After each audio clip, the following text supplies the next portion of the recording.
I help my dog improve her self-confidence? I've noticed she gets startled with plastic bags, flags, or other things out of the normal place. It's an attention thing again on this one. You know, like if your dog is easily startled, well, there's a couple of things you can do. I tend to go one direction rather than the other, but both of these directions will actually work for you. One direction that a lot of people go is they actually put the dogs into the environments where all those things are happening, and they just actually, the humans themselves begin to relax in those environments. Just think the way that it is in your home, in your living room, and how calm your dog is in there, and then, you know, things can happen, but the dog is still going to stay somewhat chill because you practice that all the time. You're in your living room all the time. So if you're out in the neighborhood, you want to maybe, you know, find a bench that's, you know, along the, you know, any of the sidewalks, or, you know what I'm talking about. Just find a place that you can hang out somewhere where these types of things are happening and begin to relax and spend a lot of time. One piece of advice that I've given in the past, and I've taken it a couple of times myself, is I'll actually take my dog's dog food, I'll have it on the tree pouch, and then I'll hang out like in front of the school when the school's getting out. And sometimes there's like a little park that's close by the school, and I'll sit on the bench there and I'll feed my dog. And I make it a habit to go there for maybe 2 or 3 weeks in a row. And that's one of my dog's meals, is like, you're going to actually eat, you know, when the kids are coming out of school. And what that's going to do is it's going to immerse your dog into that. And if your dog is hungry, it's going to have to choose the food at some point to be able to do that.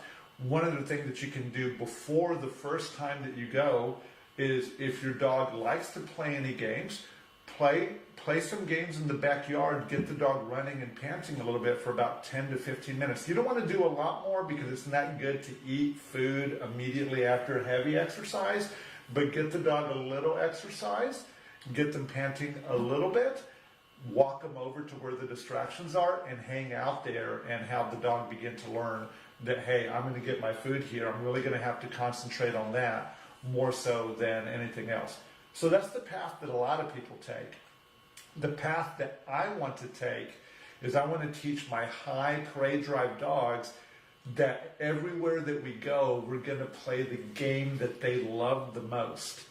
And if I do that, and you truly have a high prey drive dog, the moment you ask the dog, hey, do you want to play?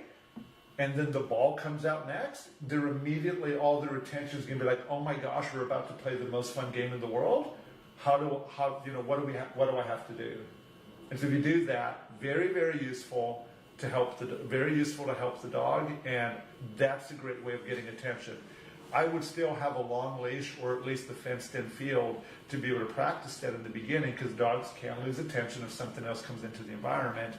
But that'll be really good for you if you do that. So take the dog to a place, introduce food, teach it how to be calm, or you can go about teaching the dog how to play a game in the backyard, moving that game to the place where the distractions are, and teaching the dog to focus there. You still need the dog to settle in both places at some point, but maybe one is where the dog is settled but focused, and the other one where the dog is actually settled but like calm and relaxed. And you can go either way to help your dog. She says that he doesn't want food when they're out.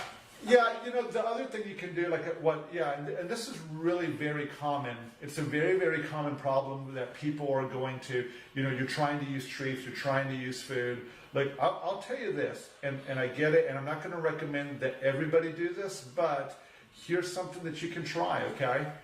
Go for a real walk. Like when you wake up and you say, okay, today we're going to teach you how to begin to ignore these distractions. Take your dog on a very fast-paced walk. If it's an adult and you can do it, jog with the dog and create the need for calories. Go and run with the dog, bike with the dog, rollerblade with the dog, jog, whatever you have to do. Make the dog need some calories. Heck, go in your backyard and throw the ball hardcore for half an hour. Get the dog literally worn out, come back in, crate your dog for 2 hours. Look, I'm saying 2 hours. It might be 30 minutes. It's got to at least be an hour if you're going to hardcore work them out. So hardcore work the dog out. They get crated for an hour. You can crate them for 2.5. Maybe even put the crate in the room, and I want you to eat the best breakfast that you've ever had so the dog can smell all that stuff. Make the dog really hungry, take them out after all that exercise, make sure they're getting plenty of water, and then see if you can offer them some food there. Try something novel. Try something really novel with the dog that they've never had before. Maybe give them a little bit of a taste of it to see if they're like, oh my gosh, I've never had that before. This is amazing. And then bring them into the environment. That's really some of the best things you can do. But if that doesn't work, and sometimes it doesn't, chilling out there and insisting that they be calm and standing on your leash and saying you're going to be chill here and we're going to be here for an hour will go a long way to helping, but you're going to have to really persevere through some stuff. If you can't get it done, please call me out so I can help you through this, because it's one thing to give advice and it's another thing to be in the moment and actually doing these things.